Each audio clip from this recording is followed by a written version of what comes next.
अगर आप भी चाहते हैं बिट्टू मलंगिया इंटरटेनमेंट का ऑडियो वीडियो सबसे पहले आप तक पहुंचे, तो लाल बटन को दबाकर चैनल को सब्सक्राइब करें और बेल आइकन दबाना ना भूलें। अखन अहाँ सब सुन रहल छी बिट्टू मलंगिया इंटरटेनमेंट के रिकॉर्डिंग स्टूडियो बालाहार रोड देवता। अभी आप सुन रहे हैं सनी सागर एंड चंदू चंचल के आवाज में। मिले ले अभिहन का चुम्मा ले झुका मिले ले अभिहन का चुम्मा ले झुका मिले ले अभिहन का चुम्मा ले झुका सुन न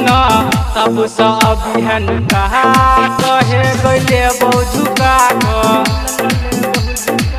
मिले ले अभिहन का छौड़ी ले झुका मिले ले अभिहन का चुम्मा ले बैठा सुन न भगवे सब सल जहा चुम्मा ले झुका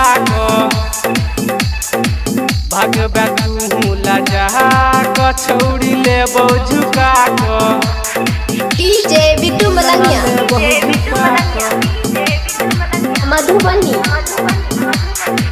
77 837 म्यूजिक बाय डीजे उमेश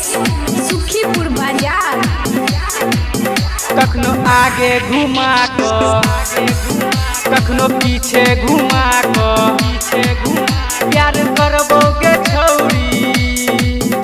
आन बोरा बिछा करबो पहिले कराय आन बोरा बिछा सुनै न मिले ले अभिहन कहा चुम्मा ले झुका डीजे बिट्टू मलंगिया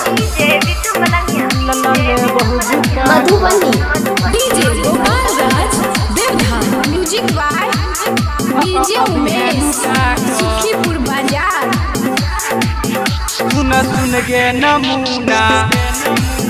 पहले तो दे तू चुमा हाथ फेरबो हम जखने साइजा बढ़तौ दुगुना सुन गे नमूना पहले तो दे तू चुमा हाथ फेरबो हम जखने बजा लगतौ झुनझुना मन भजत बदगहद हमरा सहोट सटहा सुनै न मिले ले अभिहन कहा छौड़ी ले झुका मिले ले अभिहन कहा छौड़ी ले बैठा डीजे बिट्टू मलंगिया मधुबनी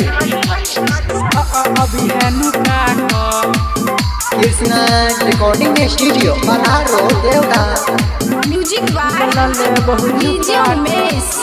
सुखीपुर बाजार। राइटर सनी सागर करतौ नहीं देर गए कहे छौ चंदू चंचल अभी है बेर गए